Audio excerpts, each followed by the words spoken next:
Hello students. तो कैसे हैं आप सभी? आई होप आप बहुत अच्छे से होंगे और एग्जाम की प्रिपरेशन में लगे होंगे। तो चलिए आज की क्लास में बहुत इंपॉर्टेंट टॉपिक आपके लिए लेकर आई हूँ जिसका नाम है कब, कहाँ और कैसे। ये एक ऐसा टॉपिक है जिससे रिलेटेड बहुत सारे क्वेश्चन जो हैं वो एग्जाम में पूछे जाते हैं। तो सीटेट एग्जाम के लिए ये जो हमारा हिस्ट्री वाला पोर्शन रहता है उससे रिलेटेड ये क्लास रहेगी आज की, और इसमें हम 30 एमसीक्यूज पढ़ने वाले हैं when, where and how topic से रिलेटेड।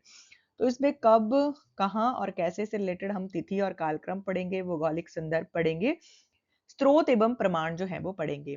तो सीटेट एग्जाम के लिए बहुत इंपॉर्टेंट क्लास आज आपके लिए लेकर आई हूँ, तो प्लीज क्लास को एंड तक जरूर देखिएगा। बाकी चैनल पर आपने अभी तक विजिट नहीं किया है तो चैनल पर जरूर विजिट करें, क्योंकि बहुत सारी क्लासेस मैं आपके लिए बना भी चुकी हूँ। और आगे की क्लासेस के लिए आपने चैनल को जरूर सब्सक्राइब कर लेना है, साथ में अपने फ्रेंड्स के साथ क्लास को शेयर कर देना है। और अगर आपको क्लासेस अच्छी लगती हैं तो प्लीज क्लास को एक लाइक जरूर कर दीजिए, और आपको क्लासेस कैसी लगती हैं वो भी आप मुझे कमेंट करके बता सकते हैं। चलिए शुरू करें आज का ये क्लास। तो क्लास में सबसे पहले तो एमसीक्यूज लगाने से पहले हमें टॉपिक, हमारा जो कंसेप्ट है वो क्लियर होना चाहिए। तो हम कंसेप्ट का थोड़ा सा रिवीजन कर लेते हैं। ठीक है, तो हमारा जो कंसेप्ट है वो है कब, कहाँ, कैसे। इतिहास का ये कॉन्सेप्ट है। तो सबसे पहले तो हमें ये पता होना चाहिए इतिहास यानी कि हिस्ट्री क्या है। ठीक है, हिस्ट्री क्या होती है? हिस्ट्री जो है, इतिहास जो है वो है अतीत में मानव समाज घटनाओं और संस्थाओं और परिवर्तनों को व्यवस्थित अध्ययन करना जो है वो इतिहास कहलाता है। यानी कि मानव समाज की घटनाएं हैं, संस्थाएं हैं और उनका परिवर्तन जो है वो उनका व्यवस्थित अध्ययन करना जो है वो इतिहास कहलाता है। इतिहास केवल राजाओं और युद्धों तक ही सीमित नहीं है, बल्कि जो भी आज दिन तक घटनाएं हुई हैं, उनकी संस्थाएं थी, उनका परिवर्तन कैसे कैसे हुआ, जो भी मानव समाज आज दिन तक उपलब्ध रहा है, उन सभी को जो है वो अतीत यानी कि इतिहास जो है वो कहा जाता है। ये केवल राजाओं और युद्ध तक ही सीमित नहीं है। यहाँ पर सीटेट एग्जाम पॉइंट के व्यू से कुछ बताया गया है। तो वो ये है कि प्रमाण, संदर्भ और तुलना। ठीक है, ये सभी जो है वो सीटेट एग्जाम के पॉइंट ऑफ व्यू से इंपॉर्टेंट है। एक स्रोत की जानकारी को दूसरे स्रोत से मिलाकर जो निष्कर्ष अधिक विश्वसनीय बनाया जा सकता है। ठीक है, तो ये जो है एग्जाम में पूछा जा सकता है आपसे, आपने याद रखना है इतिहास क्या है। ये केवल राजा और युद्धों तक सीमित नहीं है, बल्कि इतिहास जो है वो अतीत की सभी घटनाएं, संस्थाएं और उनका परिवर्तन जो व्यवस्थित अध्ययन है वो सभी कुछ इतिहास के अंडर आता है। चलिए अब हम पढ़ते हैं जो हमारा टॉपिक है कब, क्यों, कैसे। कब यानी कि व्हेन जो है मतलब इससे रिलेटेड अगर आपसे पूछा जाए कि तिथियां और कालक्रम घटनाओं को समय से के क्रम में समझने में मदद करते हैं, लेकिन इतिहास में केवल तिथियों को याद रखना पर्याप्त नहीं है। ठीक है, ये जो कब का मतलब है कि हम कब का अंदाजा कैसे लगाएंगे कि कब मतलब कौन से ईयर में, कौन से सन में। ठीक है, तो तिथियों को याद रखना बिल्कुल संभव नहीं है। ठीक है, तो घटनाओं को समझने के लिए जो ये मुख्य बातें हैं वो कालक्रम जो है वो मदद तो करते हैं, लेकिन इतनी सारी तिथियों को याद रखना जो है वो पर्याप्त नहीं है। तो इसके लिए भी प्रमाण, संदर्भ और तुलना, एक स्रोत की जानकारी को दूसरे स्रोत से मिलाकर निष्कर्ष निकालना जो है वो अधिक विश्वसनीय माना जा सकता है। नेक्स्ट आता है कहाँ यानी कि वेयर। वेयर का मतलब है कि नदियां, पहाड़, समुद्र, उपजाऊ भूमि और व्यापारिक मार्ग जो हैं वो मानव बस्तियों एवं गतिविधियों को प्रभावित कर सकते हैं। ठीक है, तो यानी कि जो भी नदियां हैं, कहाँ मतलब कौन सी जगह पर। नदियां, पहाड़, समुद्र, इन सभी को अध्ययन करना जो है वो सभी कुछ जो है वो प्रभावित कर सकता है। इन सभी का अध्ययन जो है वो इतिहास के अंडर ही आता है। नेक्स्ट आता है हाउ यानी कि कैसे। कैसे का मतलब है इतिहास अभिलेख, सिक्के, भवन, औजार, पांडुलिपियां, यात्रियों के विवरण और मौखिक परंपराओं जैसे स्रोतों का उपयोग करते हैं। ठीक है, मतलब कि अगर आपने मान लिया है कि आदिम मानव जो था उसका जन्म हुआ था, उसने आग की खोज की थी, तो ये पता लगाना बहुत ज्यादा जरूरी है कैसे। ठीक है, तो फिर उस चीज के ऊपर रिसर्च की जाएगी, उसी को इतिहास जो है वो कहा जाता है। ठीक है, जो भी अभिलेख हैं, सिक्के हैं, भवन, औजार, जितनी भी चीजें ये सब कुछ आती है, ये सभी इतिहास के एक स्रोत के रूप में देखी जाती है। अब यहाँ पर इतिहास के स्रोत हम पढ़ लेते हैं। ठीक है, तो इतिहासकार जो हैं वो अतीत को कैसे जानते हैं, उनको कैसे पता चलता है कि ये इतिहास है, अतीत में ऐसा हुआ होगा। तो स्रोत क्या है, सोर्स क्या है हिस्ट्री के। तो पुरातात्विक स्रोत ये हैं अभिलेख, सिक्के, इमारतें, औजार, मिट्टी के बर्तन, मूर्तियाँ, ये सभी कुछ अगर प्राप्त होता है तो ये पुरातात्विक स्रोत हैं। और साहित्यिक स्रोतों में आपसे लिया जा सकता है पांडुलिपियाँ, धार्मिक ग्रंथ हो गए, यात्री के विवरण हो गए, राजकीय लेखन हो गए, ठीक है? और स्रोत के संदर्भ में देखना बहुत ज़्यादा इनको ज़रूरी है, ठीक है? ये भी हिस्ट्री के पार्ट्स ऑफ सोर्स हैं, ठीक है?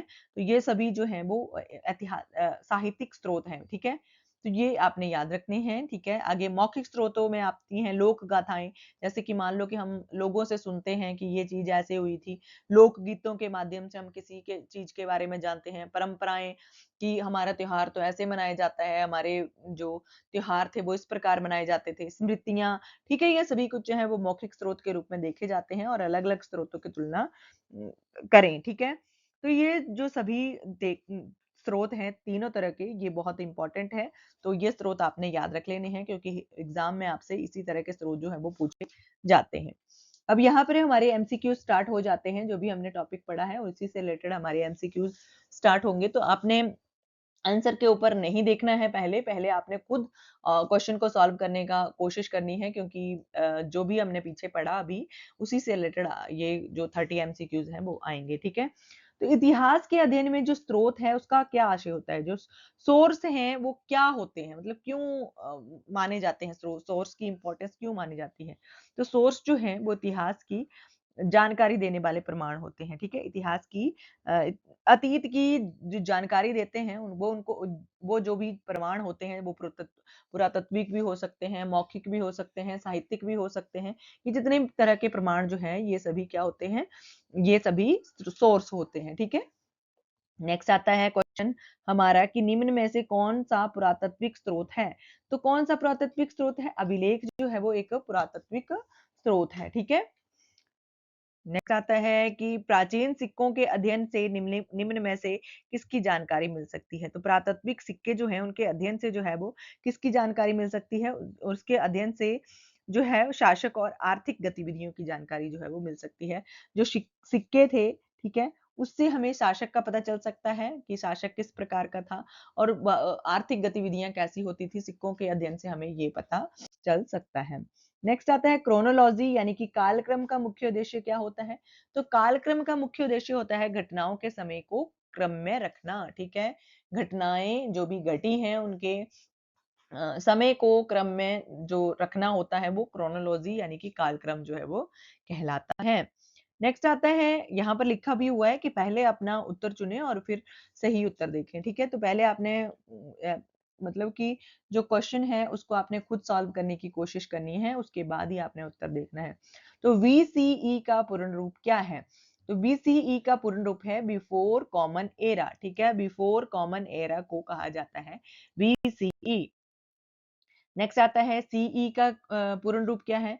तो सीईओ जो होता है वो कॉमन एरा होता है, ठीक है? कॉमन एरा जो भी सीई की फुल फॉर्म है, ठीक है? नेक्स्ट आता है इतिहास में कहाँ का प्रश्न जो है वो मुख्यतः किससे संबंधित होता है? तो कहाँ का प्रश्न जो होता है वो भौगोलिक संदर्भ में संबंधित होता है कि भौगोलिक रूप से ये घटना कहाँ पर हुई होगी, ठीक है? कहाँ का मतलब होता है कि भौगोलिक संदर्भ से ये जो घटना जिसका हम अध्ययन कर रहे हैं वो कहाँ पर हुई होगी या कौन-सा इतिहास का ये संदर्भ होगा। तो भौगोलिक संदर्भ में किसी चीज़ का अध्ययन करना कहाँ को प्रमाणित करता है, ठीक है? नेक्स्ट आता है नदियाँ प्रारंभिक मानव बस्तियों के लिए क्यों महत्वपूर्ण थी? तो नदियाँ जो थी प्रारंभिक जो मानव बस्तियाँ थी उनके लिए क्यों महत्वपूर्ण थी? क्यों क्यों जो पहले के मानव थे वो नदियों के किनारे बसते थे, नदियों के किनारे अपना निवास स्थान बनाते थे? क्यों जो नदियाँ थी उनके लिए बहुत ज़्यादा इम्पोर्टेंट थी? क्योंकि जल और उपजाऊ भूमि की उपलब्धता के कारण जो थी वो नदियाँ बहुत ज़्यादा ज़रूरी थी। क्योंकि आपको पता है पानी जो है वो सबसे ज़्यादा एक बेसिक नीड है व्यक्ति की जिस व्यक्ति के पास पानी होगा, ठीक है, वो अपनी सारी ज़रूरत की चीज़ों को पूरा कर सकता है, नहाने के लिए, कपड़े धोने के लिए, हर तरह के काम के लिए। अगर कृषि भी करेगा, तो वो भी जो है वो उपजाऊ भूमि वहाँ पर मिल जाएगी, सिंचाई के लिए पानी वहाँ पर मिल जाएगा, तो उसकी उपलब्धता के कारण जो पहले के मानव थे, वो अपनी बस्तियों को बनाने के लिए जो थे वो नदियों के किनारों का प्रयोग करते थे, ठीक है? नेक्स्ट आता है निम्न में से कौन सा साहित्यिक स्रोत का उदाहरण है? तो यहाँ पर 4 उदाहरण दिए गए हैं, मिट्टी के बर्तन है, सिक्का है, पुरानी इमारत है, ठीक है, यात्रियों के विवरण हैं। तो ये जो साहित्यिक स्रोत हैं उनमें आएगा जो मिट्टी के बर्तन हैं, पुरानी इमारत है, सिक्का है, ये सभी पुरातात्विक स्रोत होंगे, लेकिन यात्रियों के विवरण जो हैं वो साहित्यिक स्रोत के रूप में देखे जाएँगे, ठीक है? तो ये बहुत इंपॉर्टेंट क्वेश्चन है, इस तरह के क्वेश्चन आपने समझकर खुद सॉल्व करने की कोशिश करनी है क्योंकि हमने अभी कॉन्सेप्ट क्लियर कर लिया है अपना, तो हमने तीनों तरह के स्रोत पढ़ लिए हैं, तो यहाँ से जो यात्रियों के विवरण हैं वो साहित्यिक स्रोत के रूप में देखे जाएँगे, ठीक है? नेक्स्ट क्वेश्चन की बात करें तो नेक्स्ट क्वेश्चन है पांडुलिपि जो है उसका क्या आशय है यानी कि उसका अर्थ क्या होता है तो पांडुलिपि का अर्थ होता है हाथ से लिखी गई सामग्री ठीक है जो भी हाथ से लिखी गई सामग्री होगी उसको पांडुलिपि कहते हैं यानी कि पहले के टाइम में क्या होता था जब कागज का आविष्कार नहीं हुआ था तो क्या होता था कि जो हिमालय के पर्वत पर मिलने वाले जो बहुत बड़े बड़े एक ताड़पत्र होते थे भोजपत्र होते थे उनके ऊपर जो था जो उनको सुखाकर जो था वो उनके ऊपर जो था, जो मोटे-मोटे पेड़ों की शाल ली जाती थी, उनके ऊपर जो था वो हाथ से लिखी जाती सामग्री, उसको हम पांडुलिपि कहते हैं, ठीक है? नेक्स्ट क्वेश्चन आता है कि शिलालेख इतिहासकारों के लिए महत्वपूर्ण क्यों है? तो शिलालेख जो हैं वो इतिहासकारों के लिए क्यों महत्वपूर्ण है? क्योंकि वे लिखित प्रमाण प्रदान करते हैं, ठीक है? वो वे लिखित प्रमाण प्रदान करते हैं, इसलिए शिलालेख जो है वो इतिहासकारों के लिए बहुत ज़्यादा महत्वपूर्ण है, ठीक है? नेक्स्ट आता है पुरातात्विकविद जो हैं जो पुरातत्वविद हैं, वो मुख्यतः किसका अध्ययन करते हैं? तो जो पुरातत्वविद हैं, वो भौतिक अवशेषों का अध्ययन करते हैं, ठीक है? जो भी भौतिक अवशेष प्राप्त होते हैं, उनका जो अध्ययन करते हैं, उनको पुरातत्वविद जो है वो कहते हैं। नेक्स्ट आता है निम्न में से कौन-सा मौखिक इतिहास का उदाहरण है? तो मौखिक इतिहास का उदाहरण है लोकगीत, ठीक है? लोकगीत जो है शिलालेख, मुद्रा, सिक्का ये सभी पुरातात्विक एक तरह से स्रोत के उदाहरण हैं, लेकिन जो मौखिक इतिहास का उदाहरण है, मौखिक स्रोत है इतिहास का उसको लोकगीत कहा जाएगा, ठीक है? नेक्स्ट आएगा इतिहास की अ, ही एक इतिहासकार एक ही घटना के कई स्रोतों की तुलना क्यों करते हैं? क्यों सभी स्रोतों की तुलना करके वो अपना प्रमाण जो है वो निकालते हैं, अपना एक तर्क जो है वो देते हैं? क्योंकि जानकारी की पुष्टि और अलग-अलग दृष्टिकोणों को समझने के लिए वो कई तरह के स्रोतों की तुलना जो है वो करते हैं, ठीक है? चाहता है कि यदि 2 स्रोत किसी घटना के बारे में अलग-अलग जानकारी दें, तो इतिहासकार को क्या करना चाहिए? मान लो कि हमने किसी घटना के बारे में जो है वो जानकारी प्राप्त करी और हमने जो थे वो दोनों स्रोतों को आपस में कंपैरिज़न किया और दोनों स्रोतों के अध्ययन से हमें पता चला कि इनकी तो दोनों की जानकारी अलग-अलग हमें प्राप्त हो रही है, तो फिर इतिहासकार को क्या करना चाहिए उस ऐसी कंडीशन में इतिहासकार को स्रोतों की आलोचनात्मक विश्लेषण करना चाहिए, ठीक है? स्रोतों का आलोचनात्मक विश्लेषण जो है वो करना चाहिए, ठीक है? नेक्स्ट क्वेश्चन की बात करें तो नेक्स्ट क्वेश्चन है कि मानचित्र इतिहास के अध्ययन में किस प्रकार सहायक है? तो मानचित्र जो है वो हिस्ट्री के अध्ययन में हिस्ट्री की स्टडी करने के लिए किस प्रकार से सहायक होता है, किस प्रकार से हेल्पफुल जो है वो रहता है? तो मानचित्र मैप आपने देखा ही होगा इतिहास के लिए बहुत ज़्यादा ज़रूरी रोल प्ले करता है जो मैप है। तो वो स्थान और भौगोलिक संबंध को समझने के लिए बहुत ज़्यादा हेल्पफुल जो है वो रहता है, ठीक है? तो जो मैप है वो बहुत ज़्यादा इम्पोर्टेंट रोल प्ले करता है इतिहास की स्टडी करने में, ठीक है? तो ये आपने याद रखना है। नेक्स्ट क्वेश्चन की बात करें तो नेक्स्ट क्वेश्चन है कि व्यापारिक मार्गों का इतिहास में क्या महत्व है? तो व्यापारिक मार्ग जो हैं, उनका इतिहास में क्या महत्व है, ये आपने बताना है। तो उनका जो महत्व है, वो है कि लोगों, वस्तुओं और विचारों के संपर्क को समझना जो है, वो व्यापारिक मार्गों का इतिहास का महत्व है, ठीक है? तो व्यापारिक मार्ग जो हैं, वो बहुत ज़्यादा हेल्पफुल रहते हैं क्योंकि लोग, वस्तुएँ और विचार जो हैं, वो उनके संपर्क को समझने में बहुत ज़्यादा ये हेल्प करते हैं। नेक्स्ट क्वेश्चन आता है कि पुराने भवन जो हैं वो इतिहासकारों को किस प्रकार की जानकारी दे सकते हैं? अगर जो भी पुराने भवन जो हैं वो इतिहासकार की किस प्रकार से हेल्प कर सकते हैं क्योंकि वो स्थापत्य और सामाजिक जीवन की जानकारी वो जो इतिहासकारों को दे सकते हैं, ठीक है? स्थापत्य कला का और जो भी सामाजिक जीवन की जो घटनाएँ हैं, उनका जो अध्ययन है, उनका जो जानकारी है, वो इतिहासकारों को दे सकते हैं पुराने प्रकार के भवन, ठीक है? नेक्स्ट आते हैं मिट्टी के बर्तनों का अध्ययन करना। जो मिट्टी के बर्तन हैं, ठीक है, खुदाई के दौरान अगर मिट्टी के बर्तन प्राप्त होते हैं, फिर उनका अध्ययन जो है इतिहासकारों के द्वारा या पुरातात्विक विदों के द्वारा किया जाता है, तो वो किस प्रकार की जानकारी उनसे मिलती है? तो उनको मिलती है तकनीकी और दैनिक जीवन के संकेत, ठीक है? तकनीक और दैनिक जीवन के संकेत जो है वो मिट्टी के बर्तनों के अध्ययन से जो है वो प्राप्त होते हैं कि किस प्रकार की तकनीक होती थी और किस प्रकार के उनके दैनिक जीवन जो था वो उस टाइम पे था, ठीक है? नेक्स्ट क्वेश्चन आता है, इतिहासकार जो है वो इतिहास जो है केवल राजनीतिक घटनाओं का अध्ययन नहीं है, क्योंकि इसमें क्या भी शामिल होता है? क्या शामिल होता है? इतिहास जो है केवल राजनीतिक घटनाओं की, जैसे कि हमने शुरू में पढ़ा था कि केवल राजाओं और युद्धों तक ही सीमित नहीं है, जो भी हमारा इतिहास है उसमें जो है वो एक तरह से सामाजिक, आर्थिक और सांस्कृतिक जीवन भी जो उस अध्ययन है उसका भी किया जाता है, ठीक है? सामाजिक, आर्थिक और सांस्कृतिक जीवन का अध्ययन भी जो है वो इतिहास ही कहलाता है। मानव की हर घटना का अध्ययन करना जो है वो इतिहास के जो है वो कहलाता है, ठीक है?